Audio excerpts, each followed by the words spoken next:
Thank you very much, Munir, and good morning, everyone. And I want to start by really thanking Munir also for the tremendous input he's had to the North West Coast Genomic Medicines Centre. I don't get often an opportunity to say that, but he's been a real driving force, so thank you very much.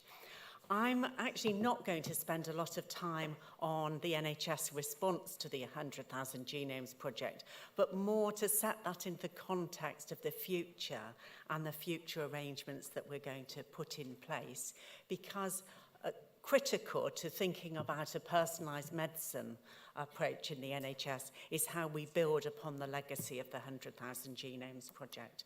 Otherwise, it's not possible.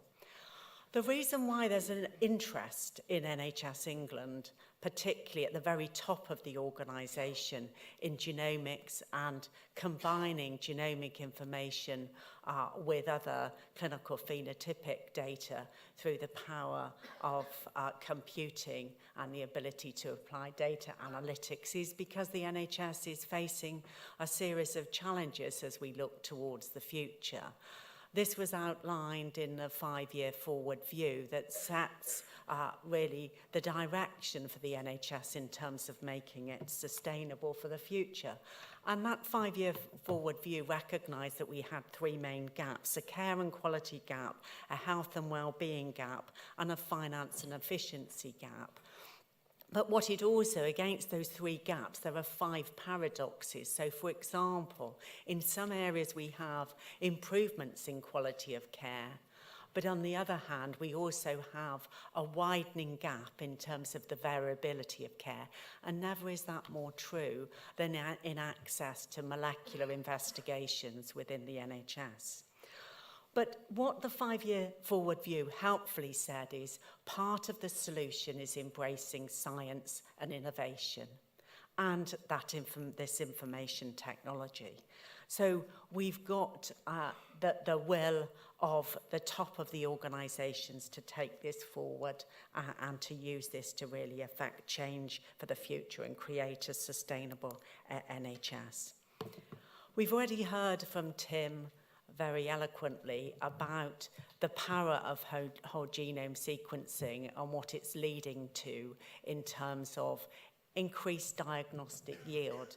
But if we look at this slide, what is it that we're building upon? We're building upon a long history of genetic laboratories within our NHS. We've had laboratories since the 1960s, and by and large, they've been one of the services in the NHS that have been ahead of the adoption curve. The second is this real ability now to take and to capitalise on both the exponential growth in information, but recognise as part of a mindset change that the information that we're going to generate in this whole genomic space may be greater than what's actionable today for an individual patient. And that is a mindset change in terms of the clinical community. But I often liken this to changes in imaging, that we generate a lot more data that isn't actually used for clinical care at that particular moment in time. You've heard really powerfully from Tim that what the creation of the informatics platforms is allowing us to do is to collect large clinical phenotypic data sets and combine that with genomic information and to apply a set of analytical and in the future artificial intelligence applications to this that helps us better define clinical types and clinical subtypes in the future. But our real opportunity in the pharmacogenomics and stratified medicine space is our opportunity to look across the whole of the functional genomics pathway, from DNA right through to metabolomics. And we are really not going to be able to introduce personalised medicine into the NHS unless we adopt this whole functional genomics pathway and use that to create individualised pharmacogenomic profiles. But what we know is that technology is moving at pace such that point-of-care molecular devices are really on the cusp of being utilised. They're already being utilised in infectious disease. But think about what this might mean in terms of what could be delivered at a primary care level to provide real-time opportunity. So genomics is giving us both the patient push in terms of better outcomes, better access, reducing variability, but also this big science pull. Now, the 100,000 Genomes Project is the cornerstone of our future science within the NHS and the model for transformation. You've heard already from Tim that it's taking patients from routine care, treated through routine channels, but against a backdrop of a research mentality in terms of the standards that need to have to be achieved, the data sets that need to be populated. And importantly over here is one of the main aims of this project is how we integrate advanced genomics into mainstream practice from the very beginning of the NHS's participation in this study. There's nothing else that parallels this approach anywhere else in the world. But what it's also done is focus the NHS on this research aim here, but also how the NHS can work differently with life sciences industries for the future. And so, for example, as a result of the NHS participating in the 100,000 Genomes Project, we're seeing enhanced recruitment to NIHR portfolio studies, but also patients entering into other clinical trials. This has been amazing in terms of the pace of change and the transformation. We've moved from a proof of concept project into implementation into the NHS in less than 3 years, and I'm going to tell you why that's the case. But it's been aligned helpfully to two of our main system priorities. One is the UK Rare Disease Strategy, and the second is the National Cancer Task Force recommendations. Because despite lots of efforts in cancer, where we are now in some cancer types is no improvements in survival for over a decade. So this is a model for transformational change in the NHS in general, and this is the real opportunity to link personalised and stratified medicine with this, like never before. What we know is the industry strategy, the life sciences industry strategy is being finalised by Sir John Bell. And we know that genomics will figure as one of the grand challenges within that life sciences strategy for the next 3 years to 2021. And that's the planning landscape that we're working on in NHS England to plan the legacy infrastructure in the NHS to take this forward. You've already heard from Tim that we have 13 Genomic Medicines Centres covering the NHS in England, with the South London Genomic Medicines Centre also covering Kent, Surrey and Sussex. You've already seen from Tim what the NHS is delivering on this right-hand side, but these are the type of things that the NHS have had to do. Not only new models for consent, but they've had to standardise and transform models of care across geographies that can range, on average, between 3 and 5 million of the population, multiple hospital organisations. There will be 85 NHS trusts involved at the end of the project, but our challenge is how do we take it out to all NHS trusts and include primary care. There's been involvement of multiple clinical specialties, not just clinical genetics. You've heard because of the challenges in cancer of getting optimal whole genome sequences from cancer tissue that we've had to introduce new fresh frozen processing pathways that have fundamentally meant a re-engineering of the cancer pathway from identification in MDTs through to new theatre handling arrangements in terms of not intuitively dropping everything into formalin, through to new ways of processing tissue in pathology. We've created 13 data collation and handling hubs in those 13 genomic medicine centres, because in individual institutions, sometimes data is needed to be pulled from 600 standalone systems to populate one data set for one individual patient. But think about what that means in terms of the interoperability that we've created, but also the data standards that the NHS are working towards. There have been new validation and feedback arrangements such that for the very first time, genomic MDTs have been created for rare disease and cancer. They are talking about medicines and other interventions, not just about the genomic information. They're also using these MDTs to talk about the use of existing molecular data in the NHS and not just whole genome sequence data that's only just starting to emerge. But what's been critical to this is partnership and network working like we've never seen before, but also clinical leadership and that critical patient and public involvement from the very beginning. You've already heard from Tim about the infrastructure that's been created, and he's done that much better than I could actually ever do. But what's really been important about the infrastructure is how this works at the bottom here. And this is part of what we've got to create for the future in terms of how do we ensure that this systematically covers the whole of the NHS. But what we have created through this project is a UK national knowledge base of de-identified data so that industry and also researchers can access that data.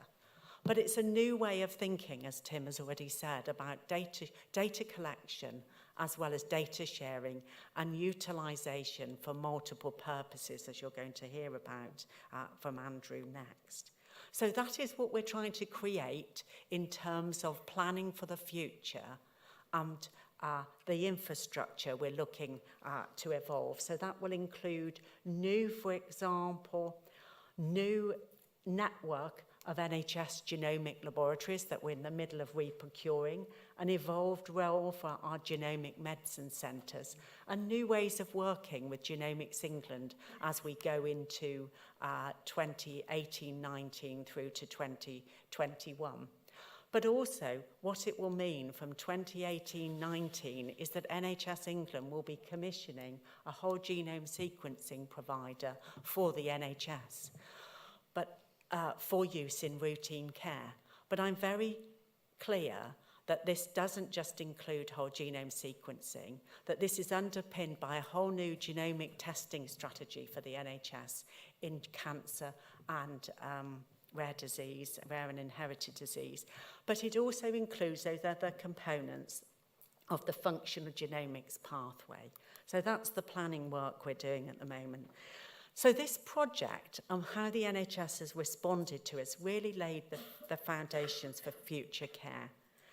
We're seeing there will be an increased diagnostic repertoire in the NHS up to the level of whole genome sequencing, but other functional genomics. We're already seeing better characterization of disease through new data sets. We're seeing an increased diagnostic yield, as Tim has said, in the region of 25%, but that could be greater. A critical part of getting that diagnostic yield is, for example, in rare disease, using HPO terms to better characterize disease. But we're already driving the personalisation of treatment options. Thinking about primary and secondary data, how we link and use big data, what the role then is of multi-omics, how we can deliver new models of care at the disease boundaries, and how we can work for the future for patient benefit and for NHS benefit. Think about what this might mean in terms of drug pricing for the future, in terms of new partnerships with patients, industry and academia. Our challenge now is, can we align it with all these NHS clinical priorities here on the left-hand side? So where is it taking healthcare? It's really enabling us to go back to that 5-year forward view and say, we do have a way of taking forward a more population-based health approach with a step change in prevention and prediction of disease, in influencing the type of lifestyle choices. But on the right-hand side, really tackling the limits of one-size-fits-all medicines and a new way of working with industry in terms of the costs it takes to develop their blockbuster drugs. It will align with medicine's optimisation and managing adverse drug reactions, and I'll come back to that in a minute, as well as enabling new treatment targets to be identified and new treatments. This isn't all about new treatments, though. It's about repurposing existing treatments. Our challenge is how we personalise medicine across this care continuum, and we don't focus just at the right-hand side of this. We don't focus on late-stage disease, where it's very difficult to influence outcomes for the patients. And this is really the holy grail for all healthcare systems. And I took this slide from a presentation that Phil Beals gave recently, because I think it's a great slide to really summarise where we need to be, and I know Phil got it from this source here. But it really outlines the fact that where we've been in healthcare and where genomics and the ability to couple it with big data is taking us. It's taking us from volume-driven healthcare, where the demand in the NHS rises by 4% each year, to something that's much more value-driven, and a value-driven approach to population healthcare. We know that sequencing is cheap now and will come down even lower during 1819 and beyond. We now know we can couple that with data. We've taken the patients and the public on a journey through the 100,000 Genomes Project and through many other initiatives. So the patient is ready and aware of wanting to maintain the institution that is the NHS for the future without having to pay a lot more taxes or take it from other vital services.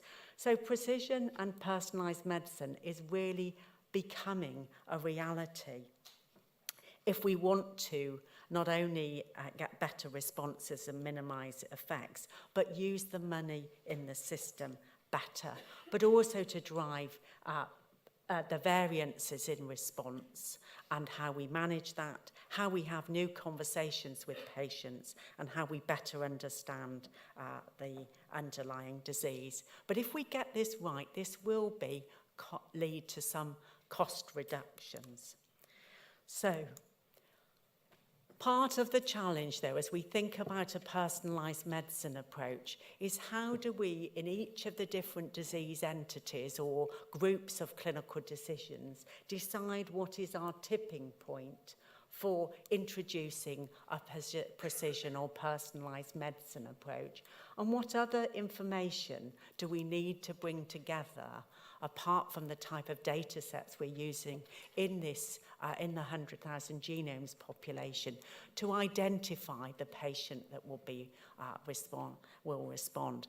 Now, I hope through this network, through our partnership with other academic centres, that you will help us identify those potential targets. But as we move forward, part of what we have to do is also integrate and in some way transform all of our diagnostic services and make sure that we do collect all of the data that is in the system. So this will be about next generation diagnostic tests across all of our diagnostic testing modalities and not just in genomics, to help us go from this one-size-fits-all to a much more individually tailored approach around drugs, the use of devices, and a range of different interventions. But what will be critical is we all subscribe to this concept of a national genomic knowledge base, or the type of health research data centre that Andrew's going to be leading for the future. We outlined this last year from NHS England in our 2015 document on improving outcomes through personalised medicine. The next step is how we put this into place. And I just want to come back to revisit why it is we need to do this. We spend over £15 billion each year in the NHS on drugs. That is set to rise to £21 billion over the next few years. We spend £10 billion on diagnostics. In general, we don't bring the two together. This is our opportunity to bring that together. This is the type of drug efficacy. It varies depending on the disease entity, but a lot of drugs we give aren't efficacious. We've got 1 in 15 hospital episodes for adverse drug reactions, £88 million in costs, 4% of bed capacity. We can do better than that. And this is our opportunity to do better than that and to properly characterise what we all know is heterogeneity in non-communicable diseases. So, a big part of the focus in NHS England is on medicines optimisation, and a key part of that is adherence. And I think we'll have to get into a new mindset about the use of biomarkers to start to understand which patients may not be adherent to their medicines, but also which, through that mechanism, how, if they're going to be non-adherent for the future, for example, how that might drive us into a different type of treatment for that patient. If, for example, that may be inhaled medications that are where patients and a certain subset of the patients are particularly bad at taking that. But in terms of the 4 fundamentals for medicines, optimisation, which is here, we've got a real opportunity to use genomics to drive more precise diagnosis, to deliver more precise treatment selection and fewer non-responders. On principle 2 around evidence-based choice of medicines, so that we can really generate pharmacogenomic profiles so that we can predict the response on the basis of evidence. On principle 3 about ensuring medicines are used as safe as possible, to really use this to prevent the number of adverse drug reactions. And on principle 4, which is making medicines optimisation part of routine practice, we're already working on plans to mainstream genomic testing to get rid of the variability and to pharmacogenomic profile individual patients linked to the sharing of patient data records. So this can align with the big programme of work on medicines optimisation that will be happening across the whole of the NHS in England.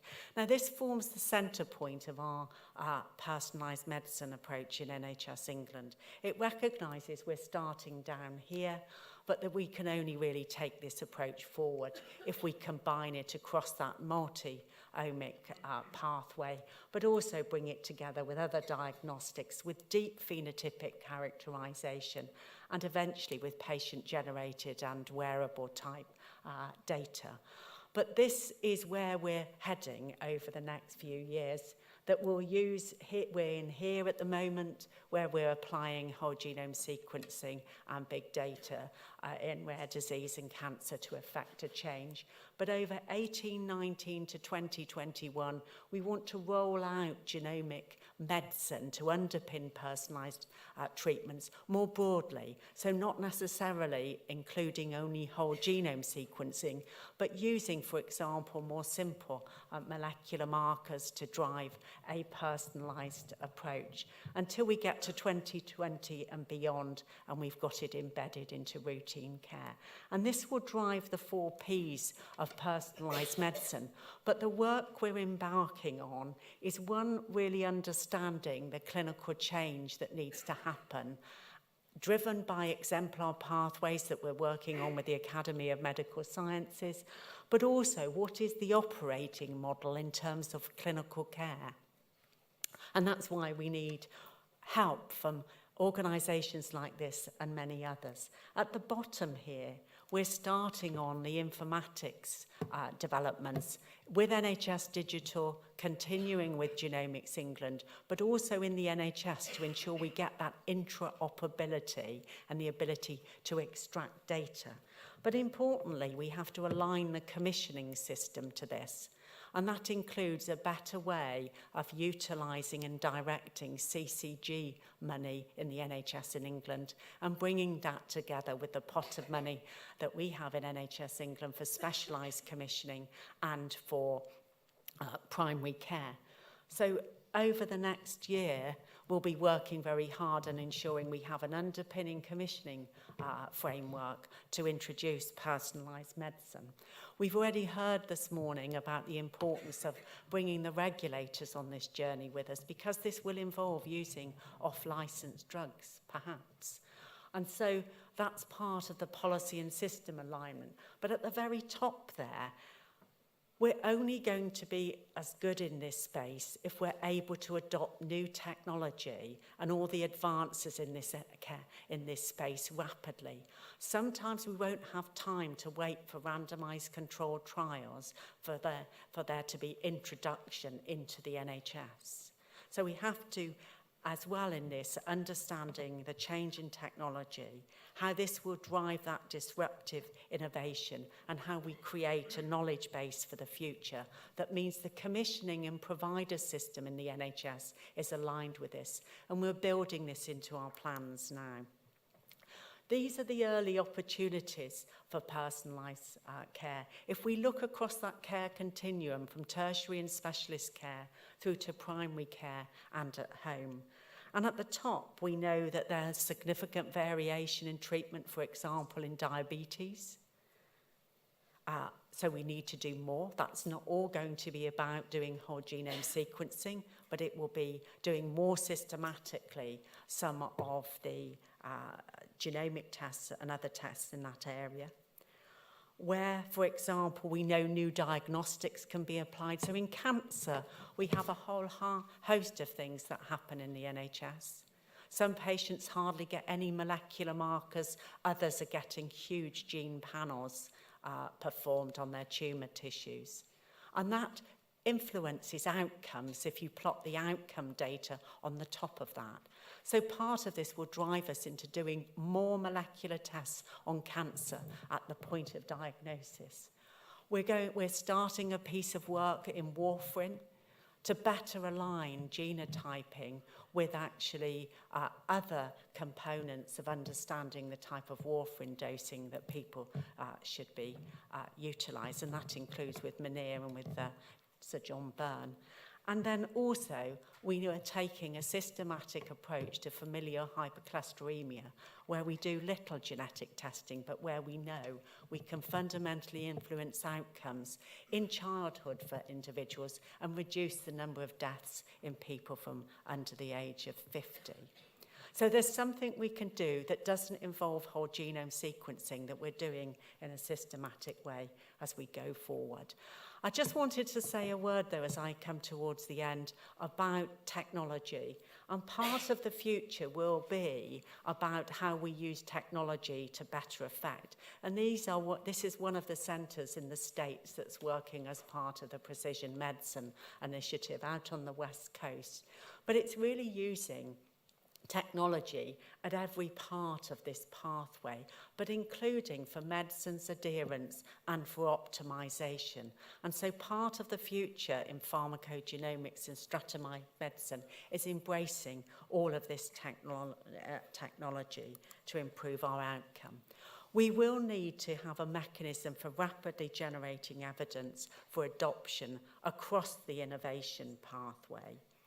For patient benefit, but also for research purposes, and to really carefully align this with research to support future care and innovation, whether that's characterization and segmentation of disease to target delivery, or whether it's a more translational research and more candidate products, better selection of clinical trial subjects that make clinical trials more affordable, or better tests for patients. But what's at the centre of this is making better use of real-world data to make sure that our drug trials are conducted in that environment and then we get the best outcomes for patients. We've got to transform this patient pathway here. We've got to bring together at the top here the patient-integrated record. We've got to use next-generation diagnostics to determine our prescribing decisions and how we go back into this loop to really affect change, but also think about the decision support that's required to bring patients together.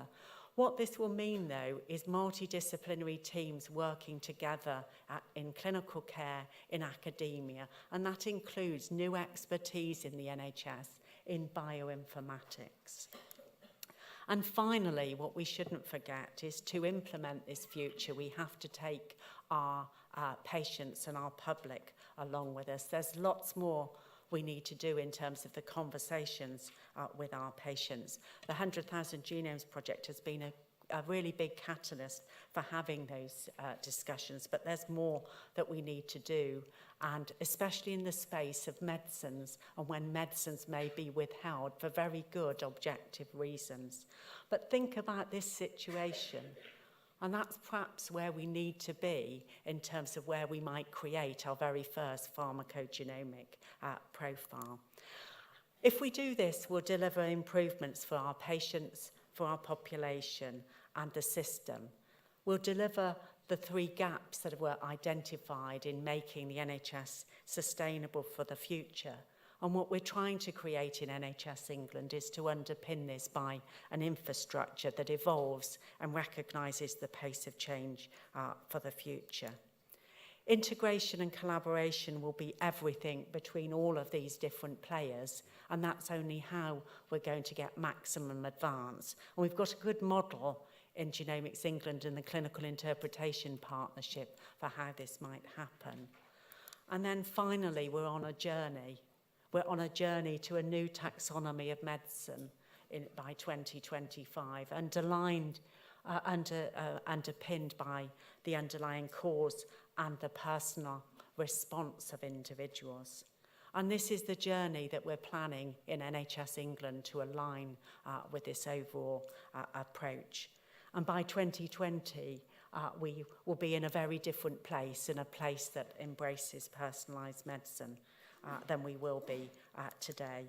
And just to finish then, I love this quote from John F. Kennedy, which is about when the US sent the rocket to the moon. The bottom line is this is the moonshot moment in the UK. It's the moonshot moment for the NHS. And what I often say in front of audiences like you, there's no plan B. This is it. We're in it together, and now we have to create this future and make sure that we deliver it. So thank you very much.